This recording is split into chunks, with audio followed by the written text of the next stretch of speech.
Murag perti na gid kabahaw ning bidyuhan ni pero anugon po kayo kung atong i-delete. So ato na lang po ning ipor the vlog karong adlaw. O sa di pa ka mapadayon pagtanaw palihog og follow aron ta ka mabarang.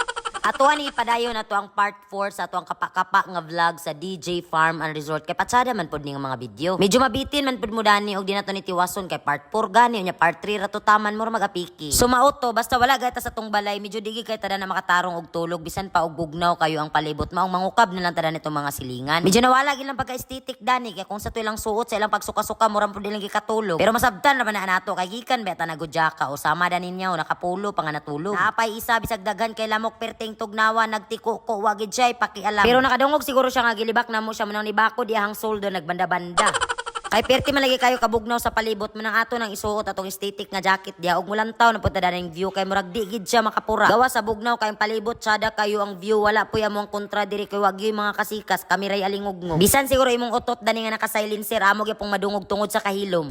Bisan palagi unsa kabilar gabi muuli manggid ta mo nang nagsayo-sayo putag mata dinha kay maghikay naman pud sa pamahaw. Ambot ba nga murag daghan man ni gabi nagudyaka unya gamay naman lang may pagmata namo nang uli man siguro ni skadlawon kay gipangwakwakan. Duara gi paingnan nato nila gipangwakwakan or nangawakwak na gid mo nang nanlupad wa may nakahibaw. Sumao to gidagkutan na dayon nila ang ilahang pangmalakasang butane diha og naman pud ning isa ka lutuan nga ambot sa tawag ani. Ato nang initan din na kay kinahanglan gid ininit kay mga pita kay murag maglangka kay tong gibati. Gawa sa langka kay lang gibati murag tugnaw sa kayo gid ang palibot mo nang kinahanglan tag-init nga kape. Diara din nato na itimpla, diara ato lang din natakos-takusan ang ilang mga baso kay wa man sa diatasa namo. Kamulo latulat nga mubukal ang ininit para sa kape. Yan po nang gipanitan ng mga hotdog diha kay mo man natong sudanon karong adlaw. Basta mga dinalian gani nga sudan madawdaog gid ato na hotdog, itlog, bulad mao gina permi. Nya kay goods naman kayo atong kape balag medyo siya tabang mo nang ato na din sigupon diha. Unya kamulo loto sa sudan sa pamahaw di man gid na malikayan gid mahisgutan magid na tabo sa gabi mo nang perti kabuak ilang katawa diha. Mao nang giingon nga ang kalipay dili mabayran sa pila ka milyon mo nang kung naa kay panahon apil gid sa mga kalihukan nga mga bibo-bibo. Basta mga hudyaka apil gyud kay talagsar pud bayan na di man pud permi mo maghudyaka tungod sa inyong kabisi. Unya sayunan mo anang 7 ra kabuk mi mo kaon pero perti 15 kabuk among itlog, duha ka pack ang amo ang dog nga big shots pagid perting daghana unya daghan pug kayo bulad gihurot gid na mo pagluto dia kay budget man na. Sala datong nanguli kay nanguli sila nga apil man to sila sa budget di among giluto tanan kay laugod mi.